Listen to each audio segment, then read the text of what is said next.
The puppet has always haunted me. It had a big head, and its face was made of wrinkled, flesh-colored rubber.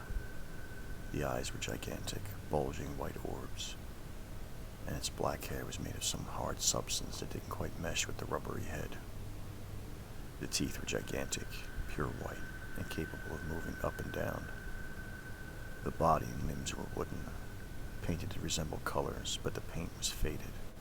You could see the wood's natural brown in some places. Each arm and leg were a different length, and the hands and feet were pretty detailed.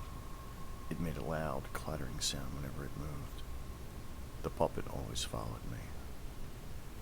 I don't mean it got up and chased me around the room or anything. I mean it kept showing up in my life. My earliest memory of it is from my first birthday. Although I obviously can't recall much that day, I do remember that horrible puppet. I have no idea why it was there. I just remembered it scared me to death, and I couldn't stop crying. A few years later, when I was finally able to talk, I asked my parents about it, and they flatly denied anything like that had ever happened on my first birthday. They must have thought lying about it would make things easier for me. The next time I saw it was when I was 3 years of age. I was exploring a room filled with old stuff my parents had stored away, and I found a calendar. I don't remember the year. There was a photo for each month, but the only one I remember was October. That puppet was the image for it. I got scared and ran out of the room. I told my mom and tried to show her the calendar so that she'd know the puppet was real, but I couldn't find it. The room had been very messy, and I ran out of it so quickly that I knocked over piles of stuff. I guess the calendar just got buried. It happened again when I was 6 years old. In the middle of the night, I woke up from a nightmare.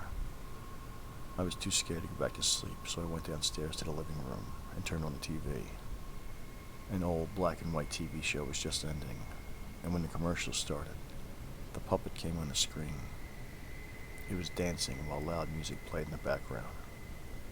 I screamed and started crying uncontrollably, but by the time my parents got downstairs, the puppet was gone. I didn't see the puppet again for quite a while after that, but I kept having nightmares about it.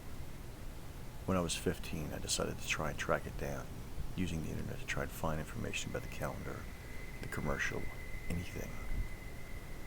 No one had ever heard of it, but one day I got an instant message from someone I'd never talked to before.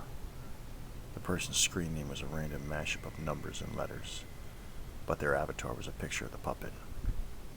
"Glad that you still remember me," they said, then immediately signed off. They never contacted me or came back online again.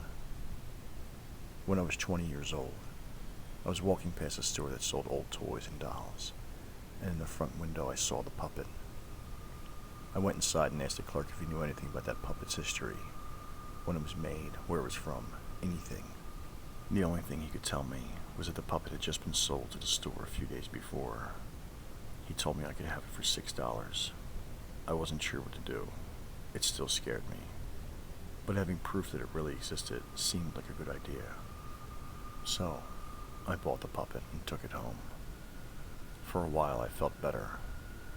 I regarded the puppet as an irrational childhood fear that as an adult I had managed to overcome.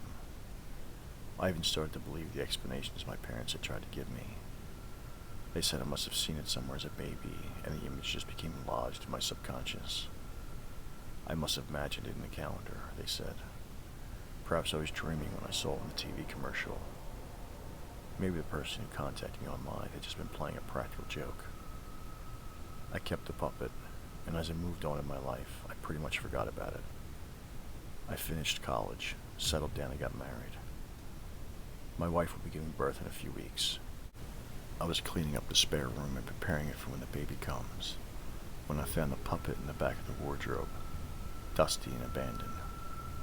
I didn't want to leave it in my child's bedroom, so I picked it up and moved it to another place. As I was dusting it off, I noticed a faded inscription in the back. It read, "This is what he will look like." Before I could figure out what this meant, I heard my wife crying downstairs. I rushed to her side and she looked more upset than I'd ever seen her before. Sobbing, she told me that the doctor had just called. There was a problem with the baby.